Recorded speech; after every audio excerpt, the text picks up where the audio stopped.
नमस्कार। Electronics third year EL 306। आज हम पढ़ेंगे आर्टिफैक्ट्स एंड ट्रबल शूटिंग। ये आपका सिलेबस के अकॉर्डिंग यदि हम बात करें तो ये है आपकी यूनिट नंबर 4, उसका topic 4.8 artefacts and trouble shooting. ECG recording में ECG फुल फॉर्म होता है इलेक्ट्रोकार्डियोग्राम। हृदय से संबंधित यदि कोई विकार है किसी रोगी में तो उस विकार के लिए जो मेडिकल प्रोसेस, जो रिकॉर्डिंग प्रोसेस की जाती है सिग्नल्स को रिकॉर्ड करने की, वो ECG कहलाती है। हृदय अवयवों की जो निष्क्रियता या हृदय के आकार का बढ़ना, विद्युत शॉक अथवा भय, हृदय का सिकुड़ना इत्यादि के बाबत आवश्यक जानकारी प्राप्त होती है ECG के द्वारा। इसके ग्राफ को कैथेटराइजेशन प्रयोगशालाओं में, कोरोनरी केयर यूनिट में तथा कार्डियोलॉजिकल रूटीन डायग्नोस्टिक चेकअप्स इत्यादि में आवश्यक रूप से प्रयोग किया जाता है।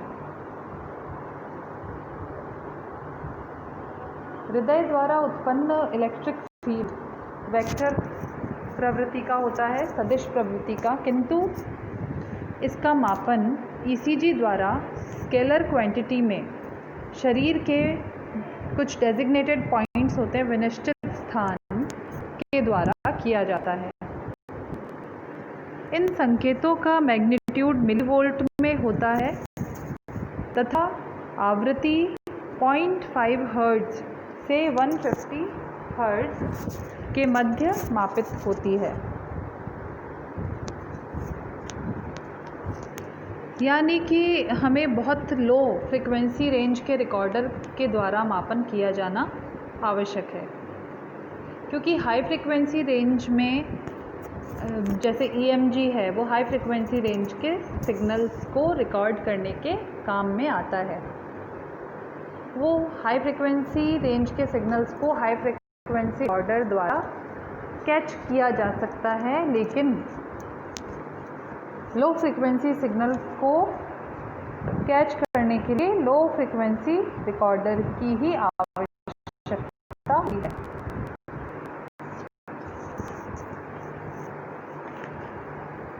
अब मैं आपको दिखाऊंगी जो ECG की वेव फॉर्म होती है वो आइडियल वेव फॉर्म कैसी दिखाई देती है। अब डायग्राम देख लें जिससे आपको एक अंदाज़ा हो जाएगा ECG की वेव फॉर्म इस प्रकार की दिखाई देती है। यहाँ पर PR इंटरवल है, QRS कॉम्प्लेक्स है और ST इंटरवल है। ये P वेव कहलाती है, जो PR सेगमेंट वाली वेव है वो। QRS कॉम्प्लेक्स वाली जो वेव है उसे R वेव कहते हैं। ST इंटरवल वाली या ST सेगमेंट वाली वेव को T वेव कहा जाता है।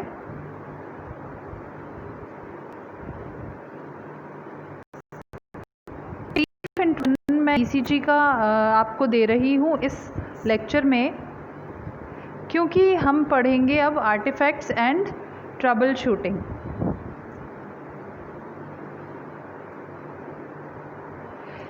इसमें आप नीचे एक टेबल देख रहे हैं। इस टेबल में आप देख सकते हैं कि P wave, Q wave, R wave, QRS interval, ST segment का इंटरवल, QT का इंटरवल, PR का इंटरवल सभी स्टैंडर्ड होते हैं, फिक्स होते हैं नॉर्मल व्यक्तियों के लिए। यदि इनमें कुछ डिस्टर्बेंस होता है तो वही हमें ECG वेव द्वारा दिखाई दे जाता है और उसी को रेमेडाइज या क्योर किया जाता है मेडिकल ट्रीटमेंट के द्वारा। तो हम अब चलते हैं अपने AV artefacts and trouble shooting की तरफ। का मतलब होता है कोई डिस्टॉर्शन या इस ECG वेव में आना। कुछ भी इंटरफेरिंग सिग्नल यदि ईसीजी वेव पिकअप कर लेती है आसपास से किसी भी कारणवश, तो उस वजह से ईसीजी वेव डिस्टर्ब हो जाती है और उसका ये जो डिस्टर्बेंस है इसी को आर्टिफैक्ट्स कहा जाता है। इस डिस्टर्बेंस की वजह से ईसीजी को पढ़ा जाना संभव नहीं हो पाता, वो रीडेबल नहीं रहती।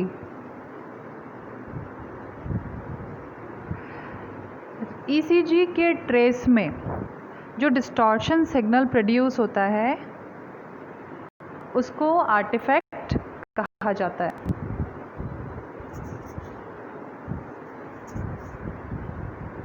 ठीक है, ये बात आर्टिफैक्ट बेसिकली ईसीजी वेव में डिस्टॉर्शन को कहा जाता है। अब यहाँ पर है आर्टिफैक्ट्स का डिस्क्रिप्शन कि आर्टिफैक्ट जो है वो प्रोड्यूस होते हैं, तो वो किन किन प्रकारों के आर्टिफैक्ट्स होते हैं। जैसे मशीन में यदि दोष है यानी फॉल्टी मशीन की वजह से आर्टिफैक्ट का प्रोड्यूस होना, फॉल्टी इलेक्ट्रोड्स की वजह से आर्टिफैक्ट्स का प्रोड्यूस होना, या इलेक्ट्रिकल अप्लायंसेस की वजह से आर्टिफैक्ट का प्रोड्यूस होना। फॉल्टी मशीन की वजह से जो आर्टिफैक्ट्स प्रोड्यूस होते हैं वो क्या क्या हो सकते हैं, जैसे कोई ट्रैक ना आना यानी कोई सिग्नल नहीं दिखाई देना, जो भी प्रिंट आउट ईसीजी का या स्क्रीन पर जो ईसीजी वेव चाहिए उसे कोई सिग्नल नहीं दिख रहा, या पेपर स्पीड का चेंज होना बार बार, या लाइट या डार्क बेस लाइन का आना, है ना, ये सब मशीन के होते हैं। इरेगुलर बेस लाइन का आना, नॉइज़ी बेस लाइन का आना, या हिलती हुई बेस लाइन का आना, ये सब फॉल्टी मशीन की वजह से डिस्टर्बेंसेस होते हैं या आर्टिफैक्ट्स होते हैं। दूसरा है फॉल्टी इलेक्ट्रोड्स की वजह से। इसमें है एसी पिकअप, एसी सिग्नल को ले लेता है वो, है ना, मतलब ईसीजी सिग्नल के साथ एसी सिग्नल का मिक्स हो जाना, हिलती हुई बेसलाइन अथवा इर्रेगुलर बेसलाइन।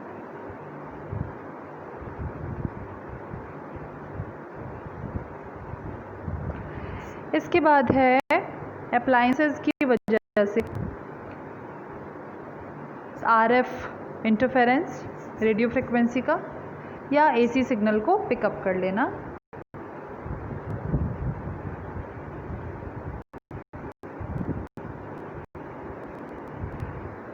ये सब आर्टिफैक्ट्स मैंने आपको बताए कि बेसिकली इन 3 बड़े कारणों से जो आर्टिफैक्ट्स बनते हैं वो किस किस प्रकार के हो सकते हैं। अब हम एक टेबल में देखेंगे फॉल्ट किस हो सकता है, यानी ईसीजी वेवफॉर्म में किस प्रकार का आर्टिफैक्ट या फॉल्ट या डिस्टॉर्शन हो सकता है और उसके कारण क्या हैं तथा उसे कैसे रेमेडाइज या ठीक किया जा सकता है। अब पहला है वाइड बेसलाइन, सिग्नल की बेसलाइन का वाइड हो जाना।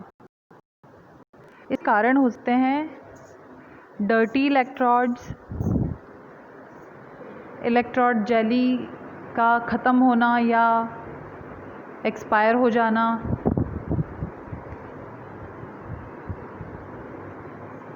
इलेक्ट्रोमैग्नेटिक सोर्स कोई आसपास हो अथवा किसी मेटालिक आइटम के साथ कांटेक्ट में हो ईसीजी मशीन आपकी या पेशेंट, अथवा इम्प्रॉपर ग्राउंड हो मशीन का, मतलब ग्राउंडिंग प्रॉपरली नहीं की गई हो। इससे दूर किया जाए, रेगुलर क्लीनिंग की जाए, फ्रेश इलेक्ट्रोलाइट डाला जाए और किसी भी मेटलिक आइटम से उसको दूर रखा जाए तथा ग्राउंडिंग भी प्रॉपर की जाए। इसके बाद है डांसिंग बेस लाइन, मतलब वॉन्डरिंग बेस लाइन अथवा हिलती हुई बेस लाइन। इसका मुख्य कारण हो सकता है ओपन या short filter capacitor of power supply of machine. जो आपकी ईसीजी रिकॉर्डिंग मशीन है उसके फिल्टर का उसके पावर सप्लाई का फिल्टर का कैपेसिटर ओपन या शॉर्ट होगा, अथवा इलेक्ट्रोड का जो चेस्ट पर प्लेसमेंट आप कर रहे हैं रिकॉर्डिंग के लिए वो इम्प्रॉपर है। तो इसकी रेमेडी है कि आप चेक कर लें कैपेसिटर और उसको ज़रूरत है तो चेंज कर लें, अथवा इलेक्ट्रोड को ठीक से लगाएं। इसके बाद है इर्रेगुलर बेस लाइन। जो बेस लाइन है वो रेगुलर नहीं है, टूटी फूटी भी हो सकती है या फिर ड्यूरेशन जो है वो कम अथवा ज़्यादा है। इसका मुख्य कारण हो सकता है डिफेक्टिव कंपोनेंट्स इन मशीन, या इलेक्ट्रोड्स जो हैं उन पे दाग धब्बे लगे हों अथवा वो ख़राब हो गई हों,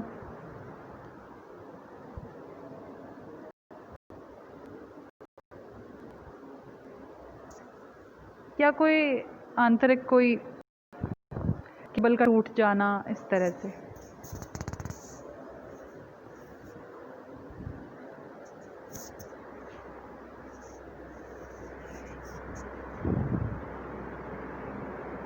इसकी रेमेडी है रेगुलर क्लीनिंग ऑफ इलेक्ट्रोड्स, और वायर अथवा केबल जो भी है आपकी उसे चेंज कर दें।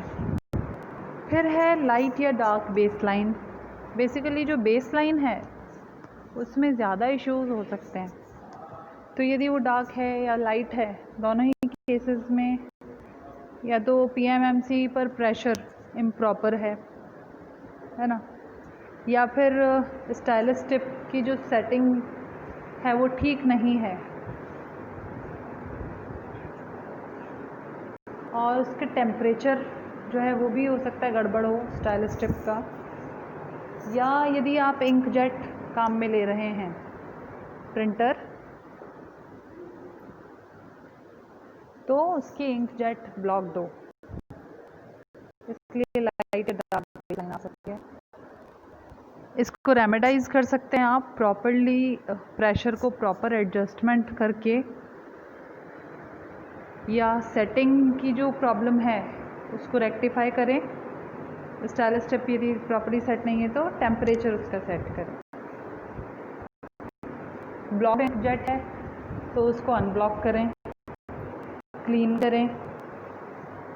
इसके बाद है नॉन यूनिफॉर्म स्पीड पेपर की, या ब्लॉक्ड पेपर खिसक ही नहीं रहा आगे प्रिंट के लिए, या स्पीड यूनिफॉर्म नहीं है, तो उसमें ये हो सकता है कि रोलर जो है वो टूट फूट गया हो, कुछ इशू उसमें हो गया हो, या स्पीड रेगुलेटर सर्किट जो है उसमें कोई दिक्कत हो गई हो,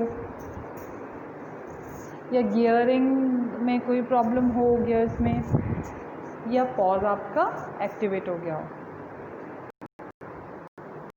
चेंज करें रोलर को या स्पीड रेगुलेटर सर्किट को, एक बार चेक कर लें, गियर्स को एक बार प्रॉपर लुब्रिकेट कर लें, चेन या बेल्ट जो भी है उसके चेंज की ज़रूरत है तो चेंज करें, और यदि ठीक करने की ज़रूरत है तो ठीक करें, और पॉज यदि एक्टिवेटेड है तो उसे अनपॉज करें।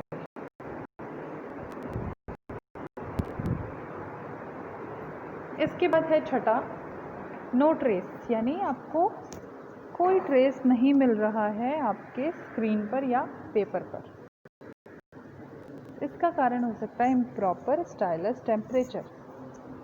स्टाइलस जो आपने यूज़ किया है वो प्रॉपर टेम्परेचर पर नहीं है, या फिर वो जला हुआ है, बर्न्ड है, या हीटर की कॉइल ओपन है, या इंकजेट वाला स्टाइलस यदि आपके पास है तो उसका ब्लॉक इंकजेट है। इसको रैंक किया जा सकता है bye setting temperature proper. Heater की कॉइल को रेक्टिफाई करें, स्टाइलस को क्लीन अप करें, और टोनर ही खाली है तो उसे भर दें। इसके बाद है मस्क्यूलर ट्रेमोर। ठीक है, इसका कारण हो सकता है पेशेंट का अनकंफर्टेबल फील करना, जैसे पेशेंट का बार बार हिलना हो रहा हो जिस वजह से ना, शिवरिंग या उसका कांपना, क्लोथिंग यदि उसकी टाइट है, कंफर्टेबल नहीं है तो, या रूम की लाइट बहुत ज़्यादा ब्राइट है, या रिकॉर्डिंग के दौरान यदि वो बात कर रहा है तो। ट्रेमोर, ट्रेमोर का मतलब है कि कुछ वेव फॉर्म में डिस्टर्बेंस दिखाई दे रहा है। रेमेडी है कि उसको बेड कंफर्टेबल दें, स्पेशियस हो थोड़ा, वो आराम से लेट पाए, क्लोथ भी कंफर्टेबल हों, रूम की लाइट ज़्यादा इंटेंस नहीं हो, और पेशेंट जो है वो रिकॉर्डिंग के दौरान बात ना करे, चुप रहे, और शिवरिंग ना हो उसे, इसको भी आप ध्यान रखें।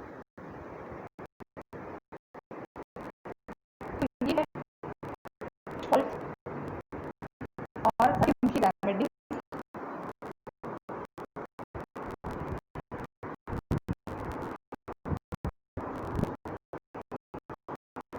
आर्टिफैक्ट्स एंड ट्रबल शूटिंग देखा ईसीजी का।